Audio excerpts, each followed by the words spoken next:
Time for Alamogordo Town News on Crazy Radio. I'm Anthony Lucero. When it comes to news here on KALH, weather always comes first. Hot to extremely hot temperatures are in place much of the week across parts of California and the interior northwestern U.S. A blast of cold air will drop across the central and eastern parts of the country later this week, bringing below to well below normal temperatures.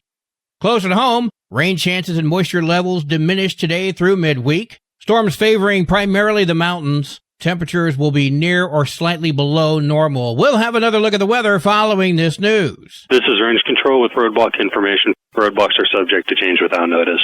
All area highways and major range roads are scheduled to remain open all day. First off, happy Labor Day. And remember that nearly everything is closed today except retail, because when it comes to the last weekend of summer, who wants to barbecue or hit the lake when they could go shopping? Never understood that one. Now, for those in the food business, I do feel sorry for you, but your working does make sense because a lot of us are too lazy to cook. The public is demanding answers regarding Friday night's Alamogordo High School football game that began with delays due to lightning, and then a fight, police action in the parking lot, more game delays, and then an announcement of an order to fans to evacuate the stadium. Student-athletes were rushed off the field to a safe location, and then without notice to the parents and fans, the game continued until 20 minutes before midnight in a stadium emptied of worried parents and fans. Student safety and quick transparency to parents was promoted as a reason for change for new leadership and as a reason to oust incumbents. One parent emailed Alamogordo Town News and said, quote, "With the recent school shooter in Minneapolis and the order to evacuate the stadium, I was worried. Then when I heard my child was back on the football field playing and not a word to parents about what was going on, I was angry. Parents must be informed about what's going on when their child's safety is a risk." We'll report more about this as we come across more facts. A road closure at North Scenic Drive between East 10th and Ridge Coast Drive tomorrow between the hours of 7 and 6. Northbound and southbound traffic will be closed due to the replacement of the water service line. Water service to residents and businesses in the area is not expected to be disrupted or affected at this time. The City of Alamogordo presents Fourth Friday coming up on Friday, September 26th. That's just under a month away. Music by 7 Stone. That'll be Friday the 26th, 7 to 11 at Washington Park. The inaugural Alamogordo Great Global Greyhound Walk happens Sunday, September 28th. That starts at 8:30 a.m. and the event is free. All sighthounds and their human and non-sighthound canine companions are welcome. That'll be at Alameda Park, near the Chamber Visitor Center parking lot. All dogs must be leashed. If you have any questions, call Christina, 575-430-9216.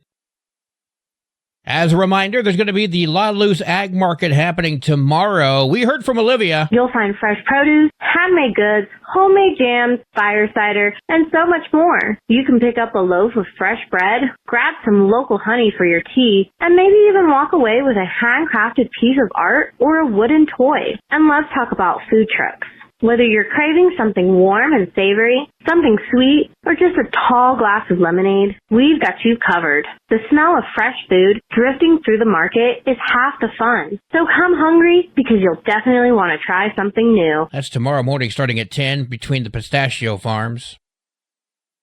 Well, today is Monday. That means we get a update from Animal Village NM. Hey you! Do you love shopping, treasure hunting, and helping animals at the same time? Animal Village NM invites you to experience our portable pop-up store, a unique way to shop fund for pets in need while getting amazing deals. We have a large inventory of authentic high-end Southwestern jewelry, desirable collectibles, pet supplies, and small antiques, all priced to move. And now we're bringing them directly to local yard sales across Lincoln and Otero counties. Here's how it works. If you're hosting a yard sale, invite Animal Village NM to join you on our website or social media pages. With just a 10 by 4 foot space, we'll set up our pop-up shop. We'll bring our own tables and supplies. All we need is the space itself. With 2 weeks' notice, we'll also promote your sale on our large social media network, helping you attract more customers and creating a more successful event. People love coming when they know they can shop bargains and help animals at the same time. Why does this matter? Since 2007, Animal Village NM has provided more than 10,000 low-cost spay and neuter surgeries for low-income pet guardians in Lincoln and Otero counties. These surgeries prevent countless unwanted litters, reduce abandonment, and keep pets healthy and in their homes. This week, we're registering pets for the upcoming surgeries on Tuesday at the Ruidoso Community Center on Sutterth Drive by the swimming pool, 11 to 1. We'll also register, as always, the second Tuesday of every month at White Sands Mall inside the main entrance from 11 to 1. But to keep these programs going, we need you. You can help in 3 powerful ways. Become a monthly sponsor. Your gift makes surgeries possible for struggling families in your neighborhood. Donate shoes at one of our collection sites. The newest one, Mountain Treasure Thrift, 1711 Sutterth Drive in Ruidoso by Rosemary's Herb Shop and Domino's Pizza. Don't miss their Friday specials. Fill a small shopping bag with clothing for just $5.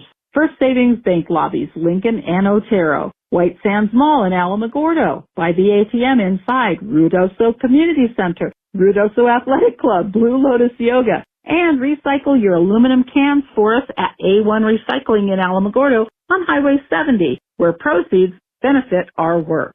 And don't forget, volunteers are always needed at events like our new pop-up yard sale program. When you shop fund with Animal Village NM, you're not just finding treasures, you're saving lives. Join us in creating a healthier, more compassionate community for pets and the people who love them. Because they love us, become a monthly sponsor today at animalvillagenm.org. News from around the state in just a moment. This is Alamogordo Cat. Hi, it's me, here to tell you about AlamogordoTownNews.org. This is Otero County's #1 source for local news, sports, and community. Quite frankly, AlamogordoTownNews.org is the big LES news service online. AlamogordoTownNews.org is a Second Life Media affiliated company. Directory Plus is the right size book. It's the book if you need a phone book. That's what just one person has to say about Directory Plus. With its red cover, features, colorful yellow pages, and lots more, it's no wonder people all over use Directory Plus. It has so much more information. You can cross-check phone numbers or addresses or pretty much anything. Look on the plus side, Directory Plus. I'm a big fan of Directory Plus. Farmington police are currently investigating a double homicide that happened early yesterday morning. Officers located 3 people with gunshot wounds. They were all transported to the San Juan Regional Medical Center, where 2 of those victims later succumbed to their injuries. They say a preliminary investigation uncovered that the 3 people knew each other and it was not a random shooting. Albuquerque police detectives arrested 26-year-old Adil Syed after he was accused of raping a 15-year-old girl. Syed, that name sounds familiar. Oh yeah, he's the son of Muhammad Syed, the man who killed 3 Muslim men in Albuquerque 3 years ago. That Syed was found guilty in 2024 for one of the murders. He pled no contest to the other 2. APD says they started investigating Adil Syed following a report by a girl who told police she was sexually assaulted by a man she met through social media. The girl told police that the man drove to pick her up at her aunt's home along with some cousins. The girl said they went to a park where Syed raped her inside of the car while the cousins left. At some point later, police say the girl's male cousin got into a fight with Syed. The cousin was seriously injured and later taken to the hospital to treat his injuries. Police contacted Syed to arrange for a DNA search warrant. Syed said he wanted to speak with an attorney before speaking with detectives or complying with a warrant. Detectives did not hear back from Syed or an attorney. They later secured that arrest warrant and picked him up on Friday. He's been charged with second-degree criminal sexual penetration. Carlsbad police reported that one of their detective units was broken into back in April. Officers discovered that a loaded AR-15 had been stolen from the unit. Security cameras recorded 24-year-old Cody Boyd in a white SUV parked outside and breaking into the patrol unit. Other items stolen include a SWAT helmet, ballistic vest, a camera, and taser. Boyd informed police officers that a woman was in the car with them, but no charges have been filed against her based on the name he provided. Boyd is facing charges of aggravated burglary, larceny, and possession of a firearm by a felon. He's scheduled to go to trial this fall and has a lengthy criminal history that dates back to 2019. Deputy Alejandro Gomez with the Grant County Sheriff's Department can be seen on video pointing his taser at another deputy before violently throwing a bunny into the side of a service vehicle, and somehow he's had multiple charges dismissed against him. Gomez was facing 4 charges of assault, Those are gone, and now only faces a single charge of animal cruelty. A man fell off the border wall in Sunland Park and was taken to the hospital by ambulance for his injuries. No other details released at this time.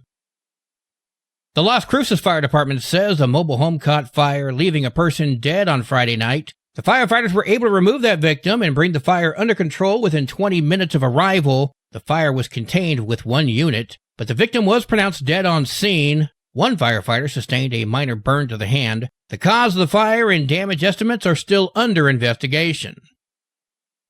In response to potential federal limitations on access to the COVID-19 vaccination, the State Department of Health has issued a public health order, which removes all limitations so that pharmacies can vaccinate people of all ages. The Department of Health order states that the currently available COVID-19 vaccines are safe and the most effective way of preventing the infection, serious illness, and death, while the FDA approval of vaccines limits their use to those at high risk for the severe disease. This does not include children aged 6 months and under. The order states that the Department of Health will work with the State Board of Pharmacy to remove potential barriers access to COVID-19 vaccines at pharmacies in New Mexico and expects the updated COVID-19 vaccination to become available in the next several weeks. After months of water issues, the town of Estancia has announced that they are finally getting access to the well, with plans to replace the old well soon. Mayor Nathan Dial stated that the problems began escalating due to the increased water usage in the area and expressed optimism for the future. I believe the town of Estancia is going to be able to maintain. I believe we're going to get the new well. Dial speaking with KRQE. People don't realize we have roughly 1,200 people in the town, and the prison can roughly hold 1,200 people. So the prison, when the school ain't running, uses the same amount of water as the town. Now, when the school's in session, we use more than them. He says the city has been working on securing a new well since 2017. The situation is complicated by the presence of the Core Civic Detention Facility, which contributes to the town's water challenges, but is also a large employer. He mentioned that funding for the well was pulled due to issues related to getting the facility operational and the pandemic. This past May, the town's water supply was dangerously low because they could not store enough water due to aging infrastructure. Later this month, the town was forced to shut down the water to some tanks and close schools to conserve water. A new appeal for funding from the state is currently underway. Dial also mentioned that one reason it's taken so long to secure funding is due to the current regulations that must be met prior to approval, which backs up the entire process. But once it is approved, it'll take between 6 to 18 months to complete construction of the new well. Mayor Dial indicated that the funding could potentially be approved as early as December. Sports and weather are coming up next. This is Alamogordo Town News on Crazy Radio. I'm Anthony Lucero. They are role models and educators. Their work requires a great deal of time and energy for very little pay. Who are these unsung heroes? Thanks, Coach. Thanks, Coach. The simple truth about education-based athletics in New Mexico is this. Without a committed team of coaches and administrators, they just wouldn't be possible. School sports, they bring out the best in all of us. This message presented by the New Mexico Activities Association and the New Mexico Athletic Directors Association. There are 44 matches for New Mexico volleyball tomorrow. That includes the Institute at Hondo, Lake Arthur at Carrizozo, Hatch at Chaparral, Socorro at Tularosa. Wow! Go, Lady Cats! And silver comes to Alamogordo. Go, Lady Tigers! There are 9 games for New Mexico football on Thursday, and that includes Ruidoso at West Vegas. Your Crazy Radio spot-on weather forecast for the Tularosa Basin today calls for mostly sunny skies with a 30% chance of showers and storms. New rainfall amounts less than 1/10 of an inch expected. Partly cloudy skies tonight, sunny skies tomorrow. Your high today in the basin, 85. Low tonight of 64. High tomorrow, 86 degrees. In Cloudcroft, mostly sunny skies today with a 50% chance of showers and storms. New rainfall amounts less than 1/10 of an inch expected. Partly cloudy skies tonight, mostly sunny tomorrow with a 20% chance of showers and storms. Your high today in Cloudcroft, 65. Low tonight of 45. High tomorrow, 66 degrees. Local breaking news can be found on our website, alamogordotownnews.org, and you can learn more about Crazy Radio by visiting kalhradio.org. Also, check out the Crazy KALH Radio YouTube channel. That's where we post our daily newscasts, complete interviews, and other information which concerns everyone in the Tularosa Basin. Be sure to give this video a like and subscribe to our channel if you've not done so already. That way you too can remain informed of the goings-on in the Tularosa Basin. And that concludes this Monday, Labor Day edition of Alamogordo Town News on Crazy Radio. I'm Anthony Lucero.